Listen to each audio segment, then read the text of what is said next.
Jonathan Oppenheimer, it's really good to have you in our brand new studio here. Well, thank you. It's a great pleasure to be here. And a heartwarming subject, not for your family. You lost your wife nearly 5 years ago. Yep, coming up. And Jennifer was well known throughout NGOs in South Africa, maybe not really to the broader society. She wasn't really that high profile, but an American, Harvard educated. Well, I'll boast on her behalf, Harvard and then Harvard Law School, and a Fulbright scholar in between. Also spoke Chinese. And how did you get to snag her? I went questing and I was incredibly lucky. I met her when she was at law school and she literally blew my socks off.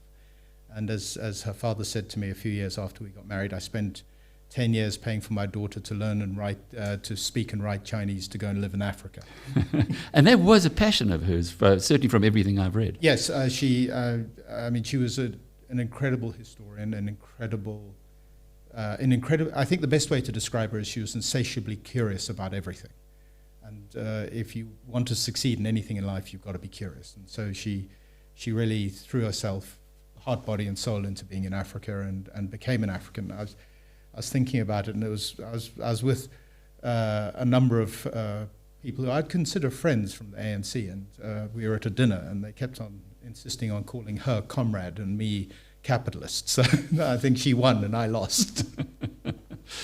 When she passed away, as I say, almost 5 years ago, you naturally, in a case like this, would like to commemorate her life, and you started something which is really interesting. Now, maybe it's called the Jennifer Ward Oppenheimer Research Grant. Yeah.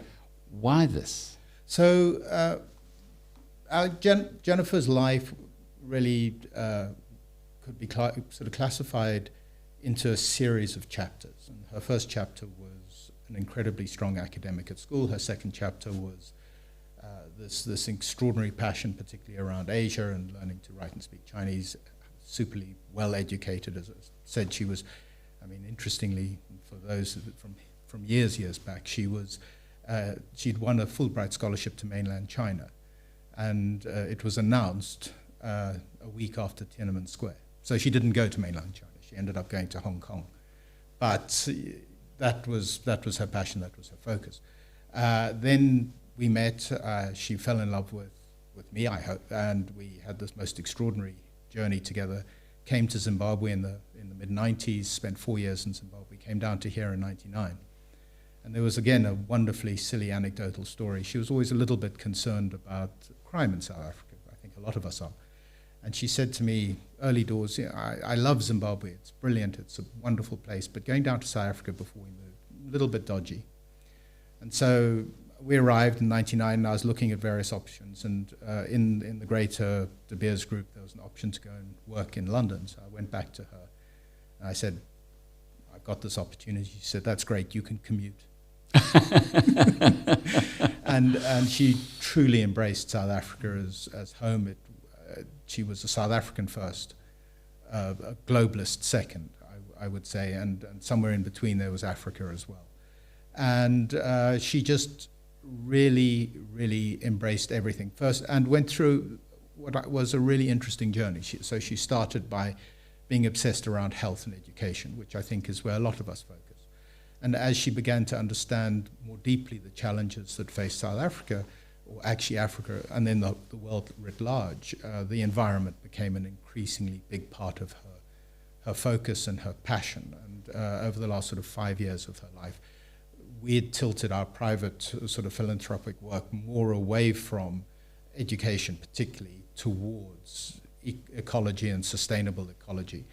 And it tied in very nicely with a lot of the work that the family had been doing in terms of the Oppenheimer Research Conference, which has been going on for years. And we really like to think that we truly trying to understand how you create a sustainable environment. It's not just research for the sake of research. It's not a pretty paper that's published in Science. It's work that can influence how you make a sustainable ecological system where man can exist and live for generations.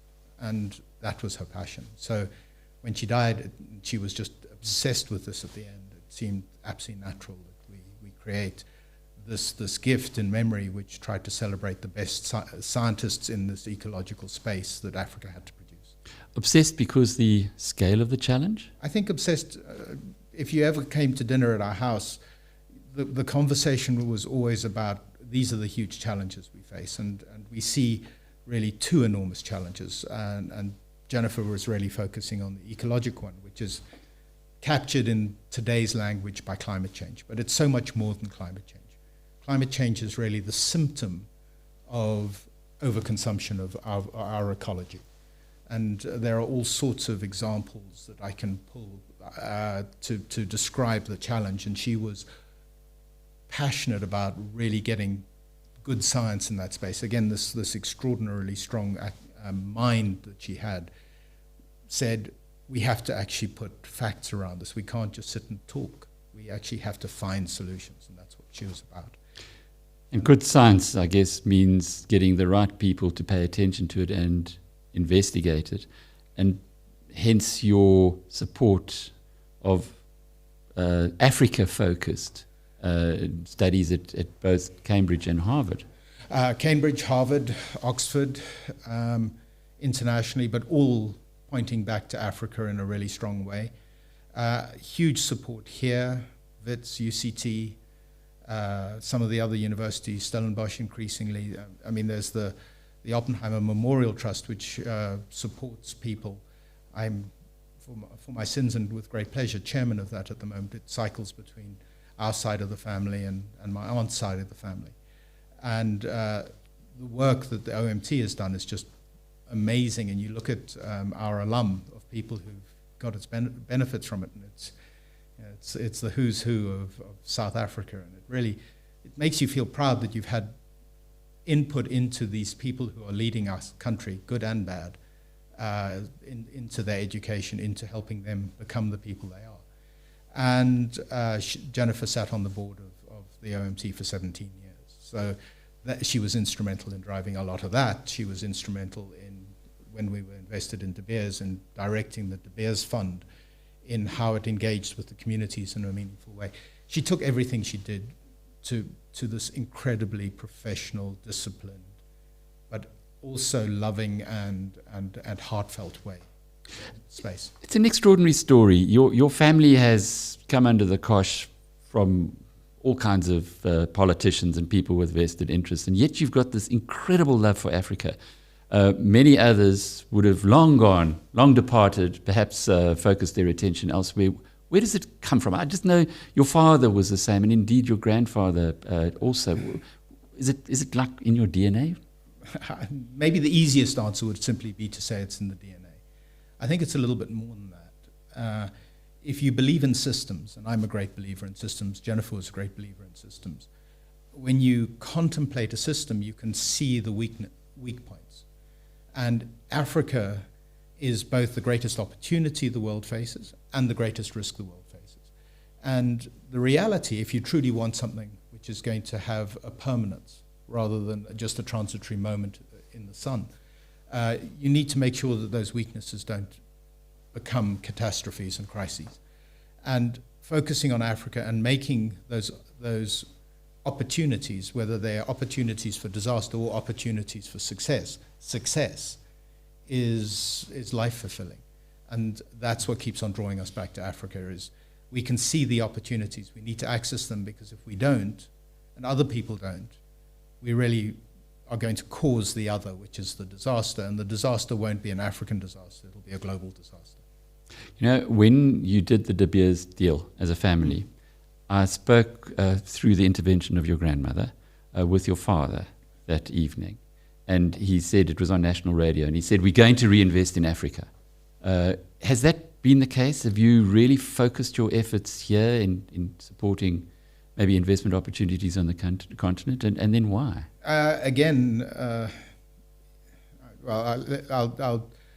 You will have heard it, and perhaps some of the listeners will as well, but my great-grandfather in 1954, and I was just looking at the statement this morning, said, we're here to make a profit. This was in the Anglo-American chairman's statement. We're here to make a profit, but in such a way as to benefit the peoples and communities of Southern Africa. At the time, Anglo was predominantly focused on That's South way Africa. ahead of its time. Well, you think about triple bottom line, it's still, to my mind, the best descriptor of the triple bottom line, but I'm a little biased. It was my great-grandfather, after all. And as I look at that, and we've adapted that to talk in terms of our commercial endeavors to make a profit, but in such a way as to benefit the peoples and communities we touch, to be more expansive, because we aren't exclusively in Southern Africa. And as we sit together, I created we set it up in 2016, so it's now 7 years old. It's 5 years old, just in its sixth year. An investment vehicle based out of Jersey, but managed really with the team who do all this research and everything here in Johannesburg. And we've invested over $500 million in the continent. And there aren't that many people who can say that. And that's new money coming back into Africa. It isn't churning existing money. I was in Nigeria yesterday visiting one of our operations, and these operations aren't us investing and then never visiting. We want to own and operate these businesses alongside the local management. And it was a super exciting day, or 2 days, just incredible opportunities. Getting back to the JWO Research Grant, it's now the third year. 2021 is the third year. 2021. Yeah. How many people enter it, or how do you get them to? I knew you were going to ask me that, so I had to ask the experts. So we've had over 700 applications over the 3 years, and last year we had 254 accepted applications. So we had more applications. Some are a little bit like, where's the dustbin, throw them away. Mm-hmm. But 254 credible applications. From across the continent. I think we had 27 countries apply. So that's pretty wide-reaching. And what do they send you? What is?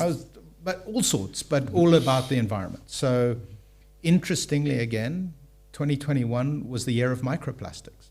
I think this growing awareness of how truly, if you have apex predators, you might have apex harmers. Microplastics might be an apex harmer. So huge number of applications. I think over half the applications played with microplastics, mostly in the oceans. And the winner... Dr. Gideon Odubu. Gideon, I mean, you should meet Gideon. He's the intensity he brings to the space is quite scary. I mean, he's obsessed, and obsessed in a wonderful, constructive, driven way, and the network he's built, it's phenomenal. And he's looking at microplastics not only in terms of the oceans, where we know that they're catastrophic, but also in the freshwater systems, and then also what they're doing to the human body. And I mean, some of the stuff he's doing, and I need to read my notes because I can't remember half the names of these things, but how it affects your gut is just scary. It changes your hormones. I didn't know that. I don't think you knew that. And all of a sudden, people who are perfectly healthy no longer fertile, or start having all sorts of sort of cancers and crazy things. I read Bill Bryson's book called The Body. Yeah. It's a fantastic book. It's thick, dumbed down for people like me to understand it. And me. But every second page it was, well, we don't know what that means, and we don't understand that. So there's so much about the human body that is unknown to discover the impact of what you've just said with microplastics. Yeah. So what exactly does he win? So the grant is $150,000 US, and it can be dispersed in chunks up to a period of 3 years. And so we award this grant every year, and right now, so that we've got 3 recipients. So the first was a wonderful woman. She's becoming something of a celebrity, is Haley Clements, and she was and her research, her area of focus was on biodiversity and biodiversity mapping. Critical if we're going to know what's happening in the environment. I mean, it's up there again in terms of this is, I can't swear, can I? This is bleep that you have to know about. And she's doing some of the leading work of of that in the world, particularly in Africa, which has some of the greatest biodiversity and needs to preserve its biodiversity more than anywhere else. And then the second guy, who was equally amazing, is doing unbelievable work on malaria. And a crazy, crazy intervention in terms of malaria, because what he's done is he's figured out that light, and particularly the frequency of light, affects whether Anopheles mosquito is attracted to something. I mean, we all knew moths are attracted to a light. But did you know that Anopheles is not as attracted to yellow light? So change the light bulbs in the houses of Africa, and you change the attractiveness of the house to Anopheles mosquitoes, and you could, we don't know yet, dramatically reduce the propagation of malaria across the continent. Not by, I mean, I love the work that the Bill and Melinda Gates Foundation are doing on vaccines and malaria vaccines, and it's groundbreaking, and they're throwing hundreds of millions of dollars at it, and it's brilliant. But just change a light bulb. Really? And we can have an effect which is even greater than maybe the efficacy of the malaria vaccine. So that $150,000 research grant is to help them complete a research program that they have basically pitched for. That's what the applications are pitches for that $150,000. So they don't have to go and do any other work. They know that they're going to be able to focus on their obsession. Yeah. And the consequence thereof could be, as you say, changing light bulbs in malaria-affected areas. As simple as that, but making a very big difference. And it's crazy. I mean, wow is what I end up saying. Do you think Jennifer would have been bucked by what's happened in her name? Yeah? I think she'd be incredibly proud. I mean, we were tilting towards this already. And I suspect if we'd said, let's do this, she wouldn't have wanted to call it under her name, because she was always, as you started describing, hiding her light under a bushel. But she would have been passionate about the project and passionate about the work that's being done. Do you think that her passing changed you into becoming more focused in this area? Because we've met over the years, and you were very involved in business. It was a lot, I won't say all business, but I'm sure a bigger chunk of your life. Have you had to change a little in that way? It's a very good question. No. So here, a shout out to my mother. You've heard of Alan Savory, but maybe Alan Savory is a Zimbabwean vet. I guess he's a vet, who developed a farming method which used what is called biomimicry, which is where you look at what nature did and then you try and mimic it in a commercial fashion, and it produces all sorts of good things. And the idea of Alan Savory's method is you create bigger herds of cattle. They then act like the bulk grazers of the past. You herd them in a tight bunch. That was the predators. The effect of that is they break the soil, so the water retention goes up. They defecate on the soil. That improves its nutrition. You get a much better diversity of grass that grows, which improves the nutritional yield, which makes the cattle healthier. And it's a wonderful virtuous circle. My mother was championing Alan's methods before Alan knew about them. And up in Zimbabwe, where the family's had a cattle ranch for many years, we're experimenting with this now, and we're really getting some pretty exciting results. That has been at the forefront of what the family was about for 30, 40 years, longer. The family were lucky enough to, don't want to call it fall, have the opportunity to take on the custodianship of Swalu, this big nature reserve in the Northern Cape.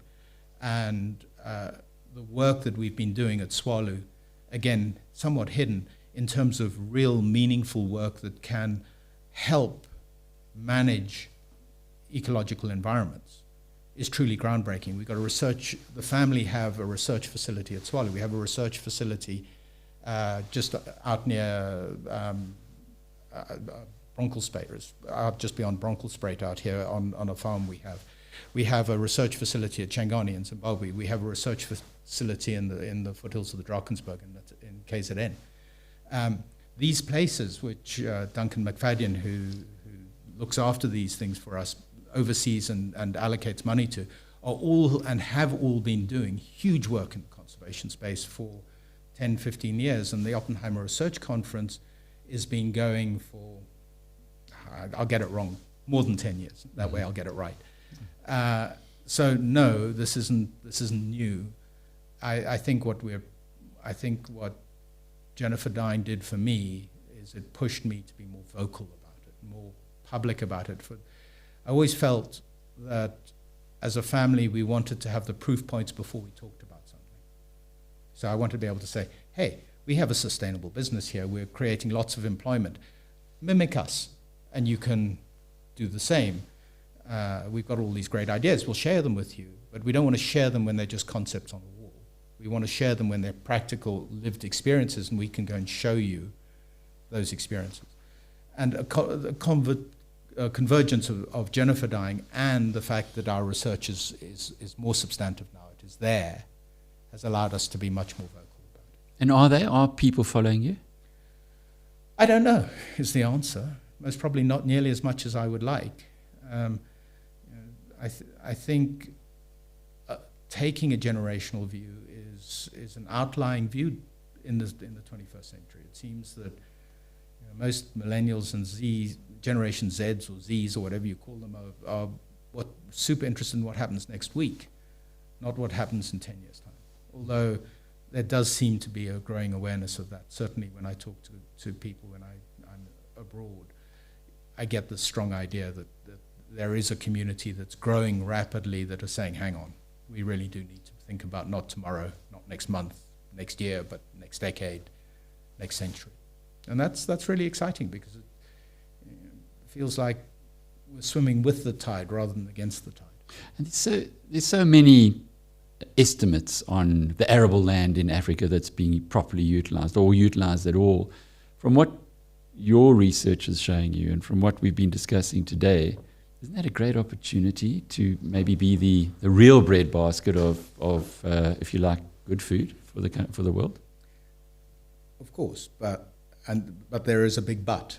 And the big but is the experience, the real experience of big commercial agriculture in the West and in South America is throwing up some really bad data right now. Big monocrops, the wheat belt, the grain belt of America, and what's happening with huge monocrops, and the desperate use of fertilizer, and is again encouraging people to hark back to trying to find biomimicry tools.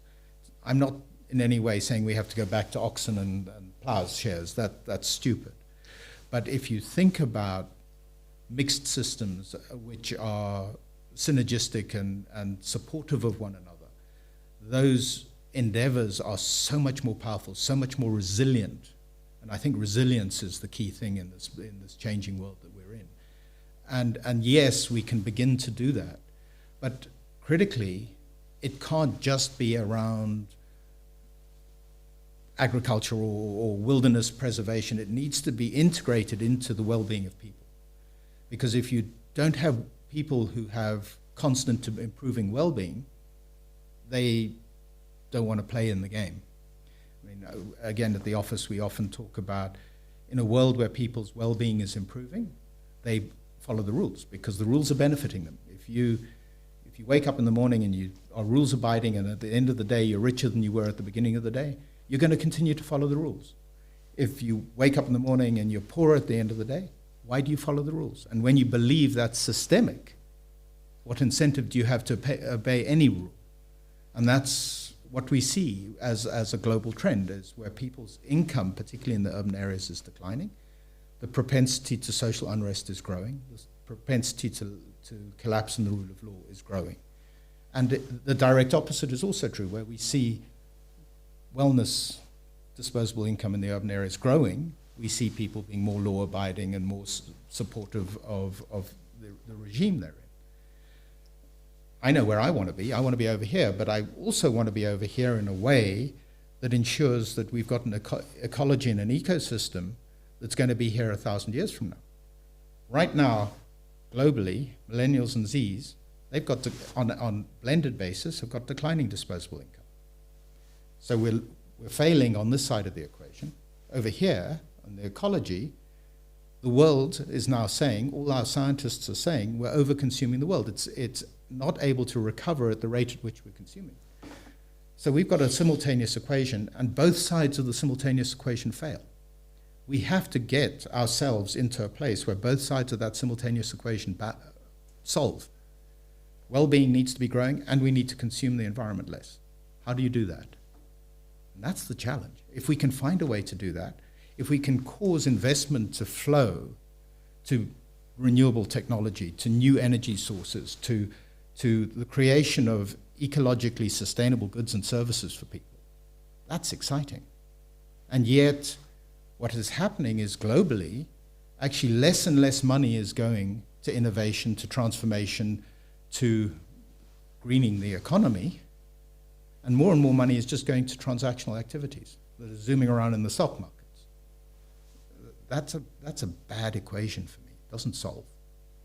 And so part of the challenge is you've got to have the science to know how to consume the world in a sustainable way, and we need to find ways to create additional goods and services for this huge population, particularly in Africa, come back to why Africa is so important, who have to be improving their well-being. And it's not by saying, oh, there, you guys can actually have less because everybody has to have less. It doesn't work like that. Most of these guys are on $2 a day. They can't afford to have less. They have less, they die. And dying isn't an option. It's a complex and a fascinating area, but I guess to start with, you need to understand and know, and hence the education and hence the science.